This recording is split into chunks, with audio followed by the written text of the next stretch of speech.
Hello everyone, welcome back to PC Species. It's been a long time since we've all sat down and talked about tech. First of all, we ran into some problems with the new setup, the new place that you see. And then there was a personal tragedy because of which I got a little caught up. But now that we're back with a video big enough to compensate for the gap between our last upload and this one. We are testing 8 GPUs under rupees 50,000 and we are going to be testing them in 9 games. I've also got the prices for you. All of these are available and in stock. So we've got the street prices for you, and along with that we have a new chart which calculates the cost per frame. Now that is going to give you an idea about which of these GPUs offers the best value for your money. So watch the video till the end for that, and also if you like the content, please like the video and subscribe to the channel. Now let's just get on with it. First of all, let us meet all the GPUs that we've got on these charts. We've got the 9060 XT 16GB. We've got the 5060 Ti 16GB and 8GB. We've got the RTX 5060 as well. Then, in order to compare with the previous generation, we've got the 4060 Ti 16GB and 8GB, the RTX 4060. And finally, the Arc B580 is also available in India now. So I've also included that in these charts.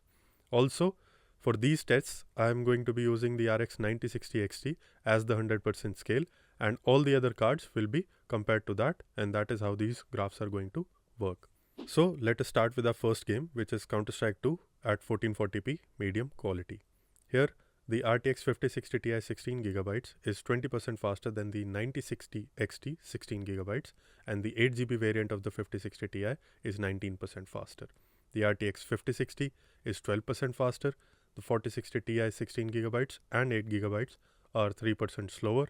The 4060 is 16% slower, and the Arc B580 is 21% slower. Now the previous game was a stronghold for NVIDIA, and this one is for AMD.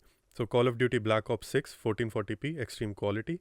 The 5060 Ti 16 and 8GB variants are both 24% slower than the 9060 XT. The 5060 is 35% slower. Both the 4060 Ti's are 27% slower. The 4060 is 42% slower, and the Arc B580 is 43% slower.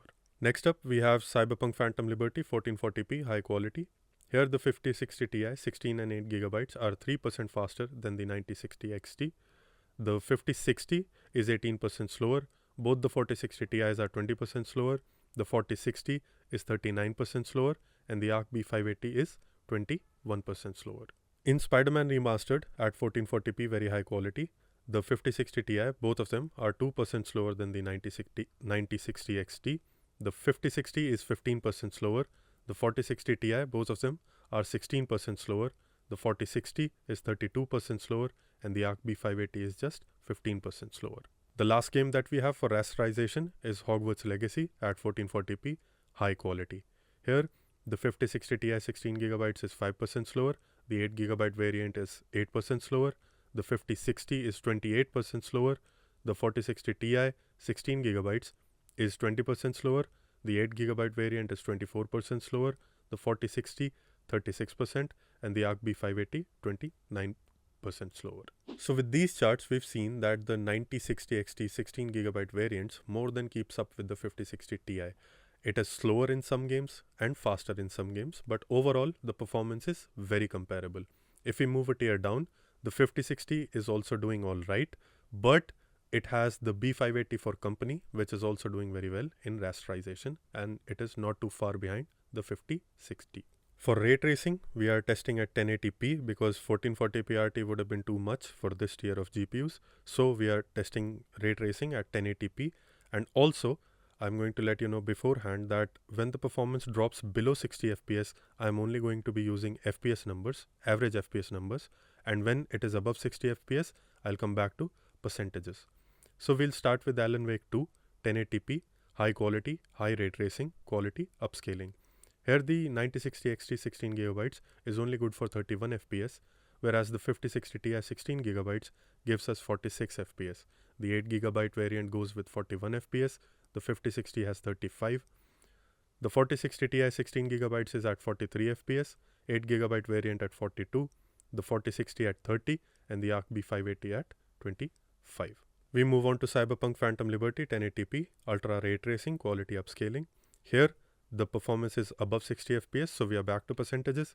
Here, the 5060 Ti 16GB variant and the 8GB one are 16% faster than the 9060 XT. The 5060 is 11% slower. Both the 4060 Ti's are 5% faster. The 4060 is 20% slower. And surprisingly, the ARC B580 is just 10% slower. Then we move on to Spider-Man Remastered 1080p, very high quality, very high ray tracing. Here the 9060 XT 16GB and the 5060 Ti 16GB are a match, and the 8GB variant of the 5060 Ti is just 1% slower. Moving on, the RTX 5060 and both the 4060 Ti's are just 9% slower than the 9060 XT. The 4060 is 32% slower and the ARC B580 is 46% slower. The final game that we have in our benchmarks is Black Myth Wukong 1080p, very high quality, very high ray tracing, quality upscaling. Again, the FPS numbers drop below 60, so we are back to average FPS. The 9060 XT scores just 26 FPS. Both the 5060 Ti sit at 51 FPS. The 5060 has 41. 4060 Ti 16GB at 44. The same with the 8GB variant. The 4060 at 35 and the ARC B580 at 19 FPS. Now, as expected with these graphs, NVIDIA still has the edge in ray tracing, but as we see, AMD is not too far behind now. It still lags in some games, but for the most part, it tries to keep up at least, and it is much better than the previous generations.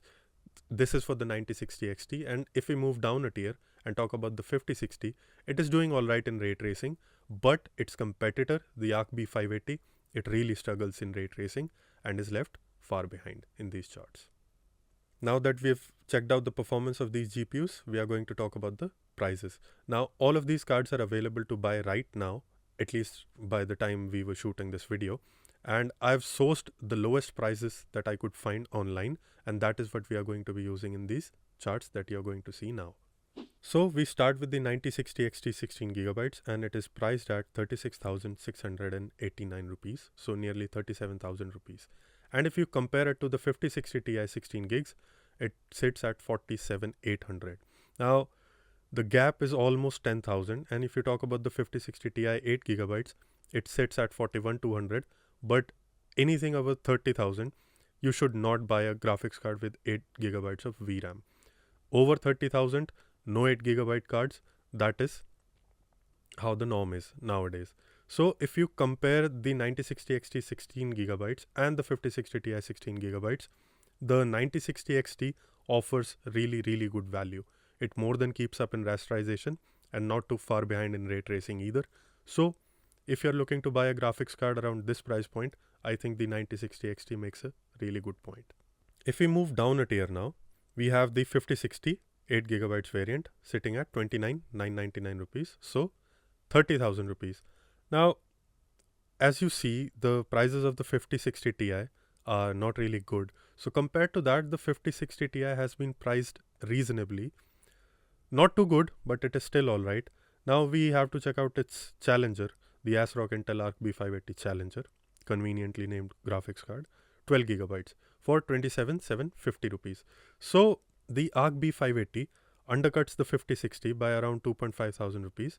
In rasterization, the performance is comparable, but in ray tracing, the Intel card loses out. Based on this, the 5060 Ti may seem like a very good value, but there's more to this than just these charts.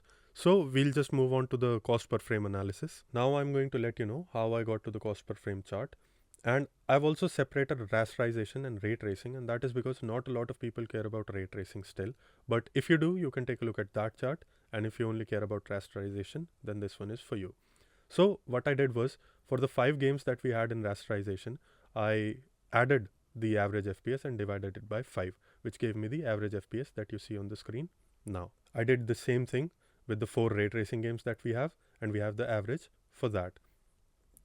For the cost per frame analysis, I simply divided the price of the specific GPU by the average FPS that it scored in either raster or ray tracing, and that is what gives us this particular chart that we are going to take a look at now. As we see in this one, the 9060 XT costs 261 rupees for each of the rendered frame.